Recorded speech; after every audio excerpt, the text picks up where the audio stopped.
Welcome to this, the latest in my series of videos entitled Rishi Devra, the Fantasy and the Facts. Now, as usual, we've got a lot of slides to get through, so if you want to look at the detail, I suggest you pause before moving on. The whole purpose of these videos is to warn the public about Devra Patton West, who portrays herself on her websites as a do-gooding guru, when in reality nothing could be further from the truth. Miss West is an occult master who uses her knowledge of shamanism to commit serious crimes, from theft, fraud, extortion, all the way up to murder. Like all psychopaths, Miss West is a prolific liar. It's fair to say that you know when she's lying because her lips are moving. In addition, like most psychopaths, she's able to manipulate the weak-minded into lying for her. And they don't come any more weak-minded than Jeffrey Reynolds, CPA, Julio Williams, MD, and long-term partner in crime and ex-husband Jack West.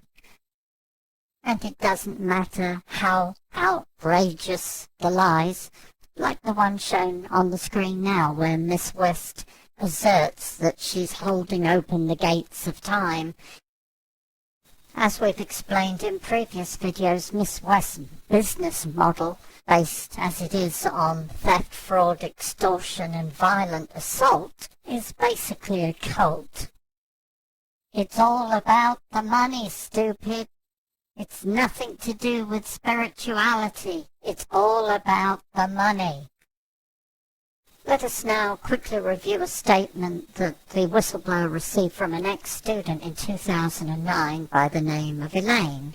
In the first part of the statement, Elaine points out that the occult thief was bragging about a $250,000 necklace made up of emeralds, doubtless paid for by public donations, theft, fraud, and extortion.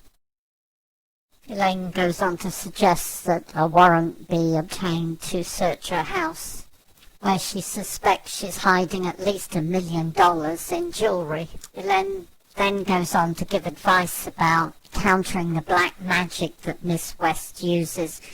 Here we have the first part of another statement, this time from Judy Morris, a student of Miss West, who on December 8th, 2004, wrote about the disposal of the Circle of Divine Unity's charity's assets. She goes on to say that she was aware of some of the stuff going on there at the charity, and after she left she found out that some individuals had actually mortgaged their homes to give DU money to support the property, the paying of the mortgage, the maintenance of the property, which was all done out of public donations.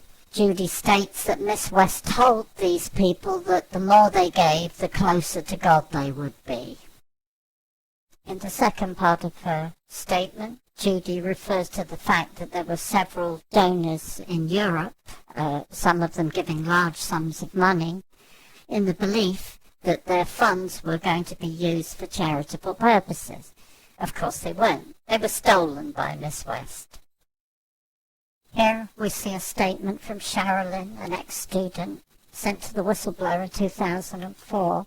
Sherilyn states that she does not agree that the property on Fredborough Road should have been transferred into Devra West's personal trust fund. She clearly states that the land and buildings upon it were indeed held in trust as a charity.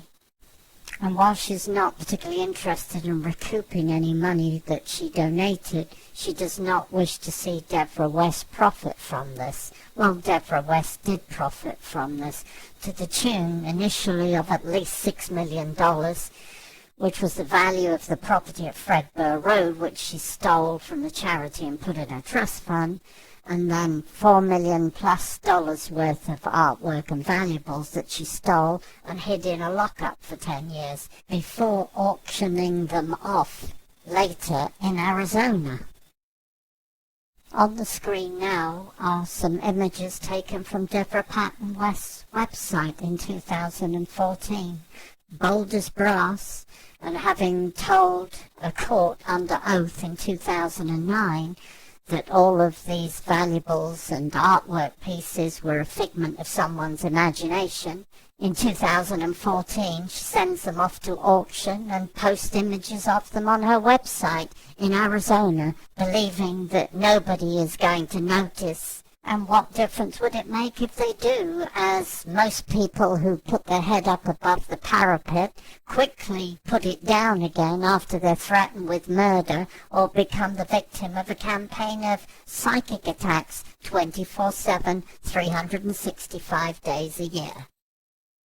On the screen now is a short statement from Jenny, who was a friend of Dr. Pat Coles, who in April 2006 became the victim of a violent assault which resulted in the police being called and Miss West eventually being convicted for misdemeanor assault. Whereas for her part, she got away with a campaign of vicious beatings upon Dr. Cole and successfully extorted $1.3 million from Dr. Cole. All of this hidden inside the cult until the whistleblower gave information to two local newspapers who, in the summer of 2007, published two lengthy articles about several crimes that Devra Patton West was committing in Lakeside, Montana at that time. It's all about the money, stupid. All about the money. There is no spirituality. It's all about the money.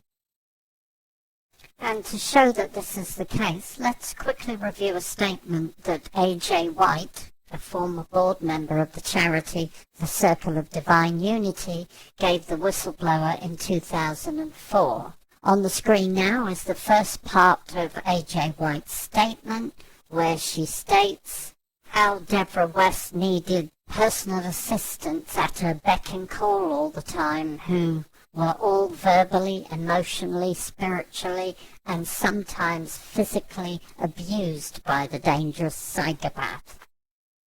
Although a board member of the charity and in theory liable in case of malpractice or crime, A.J. White was denied access to the financial statements. The controls of all the monies were in the hands of Devra and Jack West. When people wanted to know where their donations had gone and what they'd been used for, there was no trail.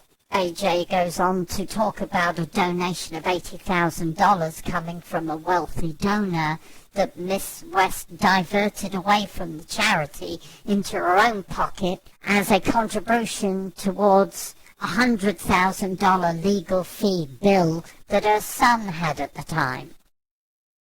Here, AJ states that when she asked Devra West why she called all the money hers and not God's, or for the foundation, Devra West told her how important she was and that without her there would be no foundation. AJ goes on to talk about how Devra West's abuse affected everybody and how on occasion her screaming down the phone was so intense that she had to hang up.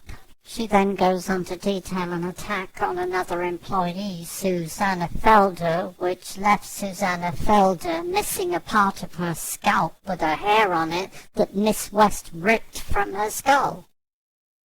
And just to show that no one is immune from this devil, here is an email from Devra West's stepmother, Carol Patton, who, upon learning that the whistleblower was attending court with Miss West to see how much the court was going to award him after he won his fraud lawsuit against Miss West, Carol Patton, Devra Patton West's stepmother, wrote to the whistleblower's lawyer asking if his lawyer could help her get back $30,000 that Miss West had defrauded from her.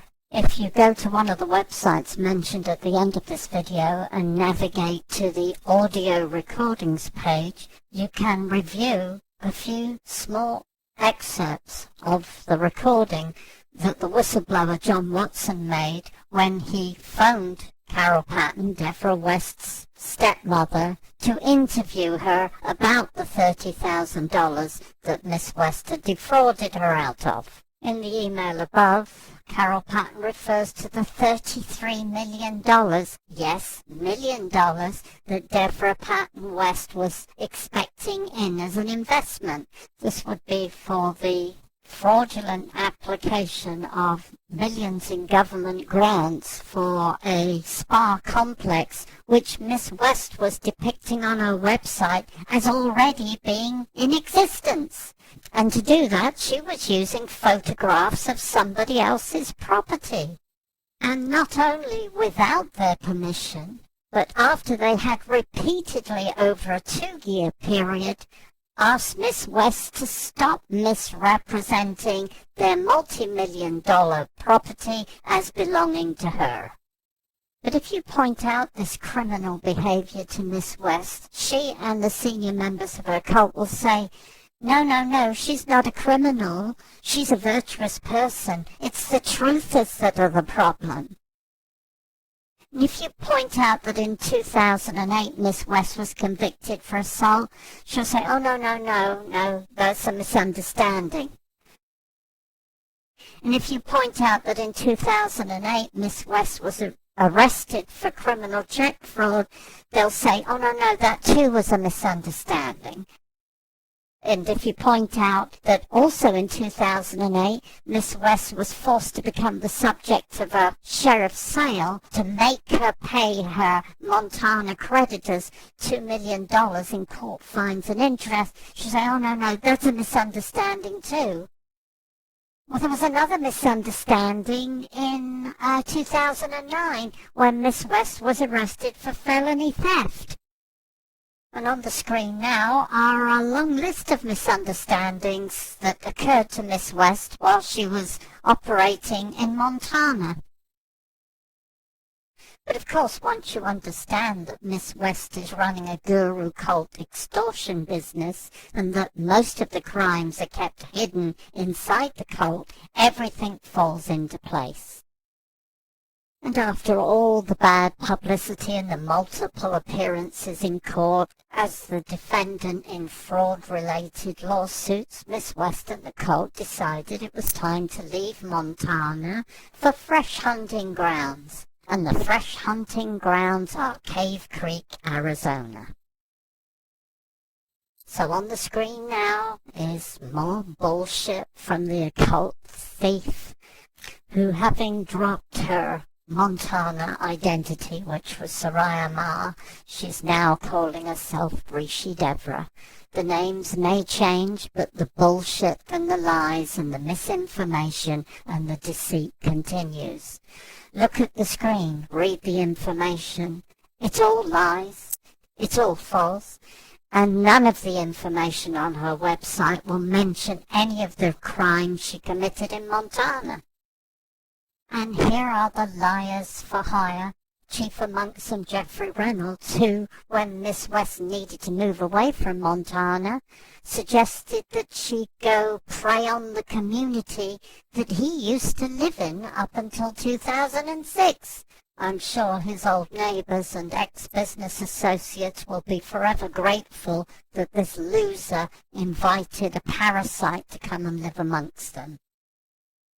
Here is Toad Reynolds, who, after moving from Cave Creek, Arizona in 2006 to join what he thought was a normal job in Lakeside, Montana, working for Miss West, was duped into loaning his life savings to her, and ever since has been on the hook, which is why he sold out his old community to Miss West.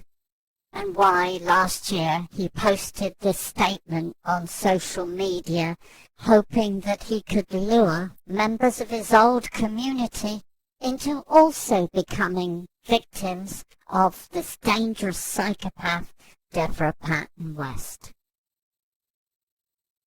Please be sure to like my video and please help me make it go viral.